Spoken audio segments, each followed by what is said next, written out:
Actually मैं मिथिला से हूँ और गुरुदेव जो पुरी के पीठाधीश हैं, क्योंकि हमारे सनातन धर्म में 4 दिशा में 4 पीठ है, जिसमें कि एक पीठ है पुरी में, जिसे गोवर्धन मठ के नाम से जानते हैं, उस मठ का नाम है, उसके वो पीठाधीश हैं शंकराचार्य जी, इनका नाम है स्वामी निश्चलानंद सरस्वती जी महाराज। तो मैं उनकी शिष्या भी हूँ, उनसे दीक्षा ली हुई हूँ। और जैसे इन्होंने बताया, जो मैं आनंद वाहिनी गुरुदेव का विंग है, आनंद वाहिनी आदित्य वाहिनी पीठ परिषद। तो पीठ परिषद है, जितने भी 45 के बाद जितने लोग हैं वो लोग उससे जुड़े हुए हैं। और बाकी जो है आनंद वाहिनी और आदित्य वाहिनी जितने पुरुष हैं उनके लिए है, और आनंद वाहिनी महिलाओं के लिए है। तो ये है गुरुदेव का बस एक ही है, जो सनातन धर्म की रक्षा करना और उनको ज़्यादा से ज़्यादा बढ़ाना।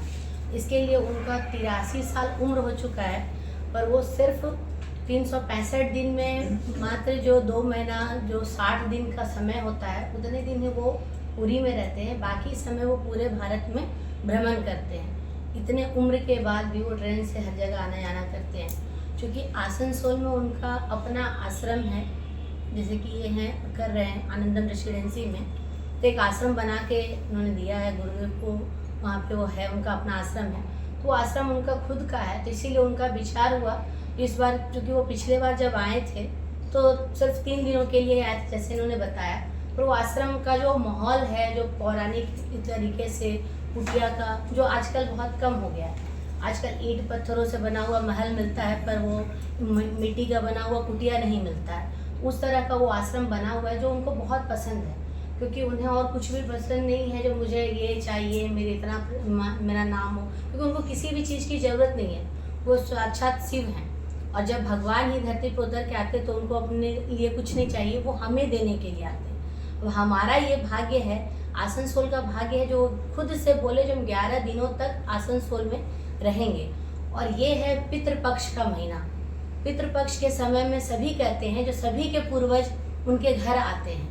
तो ये कहीं ना कहीं हमारे आसनसोल वालों के लिए बहुत बड़ा चीज़ है, जो हमारे पूर्वज के रूप में शंकराचार्य जी हमारे आश्रम, हमारे आसनसोल में आ रहे हैं और 11 दिनों तक यहाँ रहेंगे। उनसे हम ज्ञान लेंगे, क्योंकि वो धर्म, अध्यात्म, राष्ट्र से संबंधित हर चीज़ के बारे में जो भी जानकारी जिनको चाहिए वो देते हैं। तो उसलिए, और वो दीक्षा भी देते हैं। तो जिन्हें जो भी चीज़ चाहिए, आप लोग के माध्यम से, जो जिन्हें कि ये हम लोग प्रचार प्रसार से नहीं बता पाए, हम लोग चाहते हैं आप लोगों के माध्यम से हर किसी को पता चले, जो आ रहे हैं उनका अधिक से अधिक लोग दर्शन कर सके, लाभ उठा पाएँ। क्योंकि जब पितृ के रूप में, भगवान के रूप में शंकराचार्य जी आश्रम में आ रहे हैं, हमारे घर पे आ रहे हैं, तो हम उनकी जरूर हम स्वागत करने के लिए उनको खड़े रहें, हम लोग उनसे अच्छे से अच्छा ज्ञान प्राप्त करें। और यही सब चीज़ का ये है।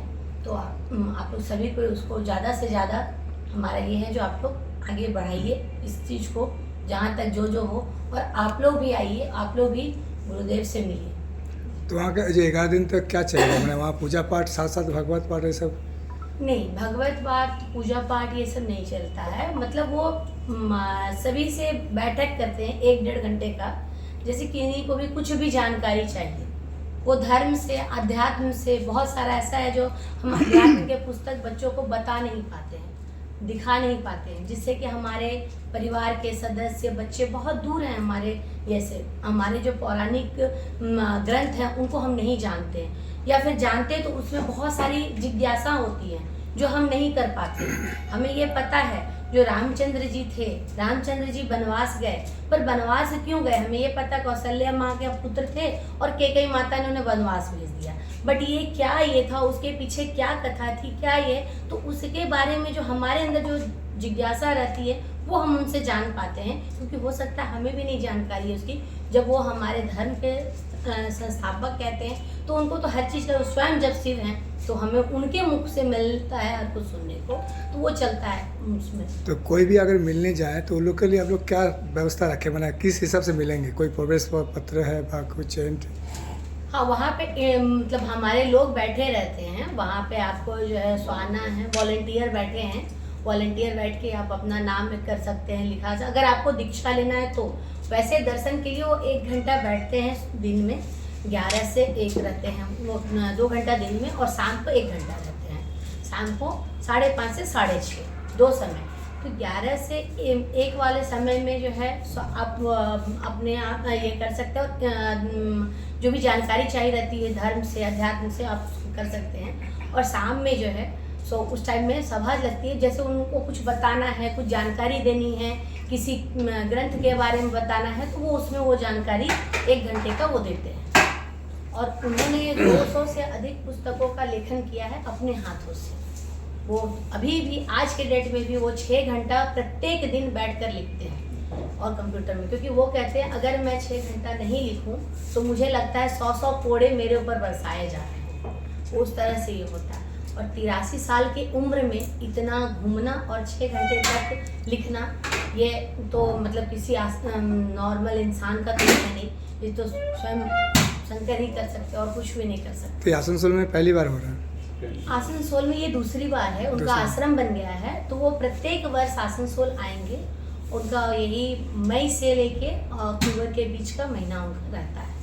अच्छा, मैं ये जानना चाहता हूँ कि आप कैसे प्रेरित हुए इस तरह से आपने जो शब्द रखा, मतलब आज के डेट में जहाँ पर लोग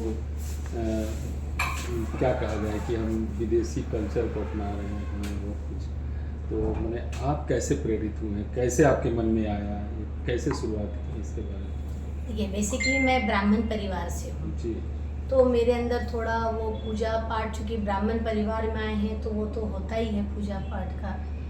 फिर उसके बाद में हमारे साथ में एक स्टोरी है, जो हम मिथिला के ब्राह्मण हैं, तो मिथिला में एक कल्चर है जो मिथिला की बेटियां अपने पिता से भी दीक्षा लेती हैं, मिथिला मत। तो हमारे पिताजी नहीं रहे, तो उसके बाद में हमारा लगा जो इसके बाद सर्वश्रेष्ठ जो व्यक्ति होंगे हम उनसे ही दीक्षा लेंगे।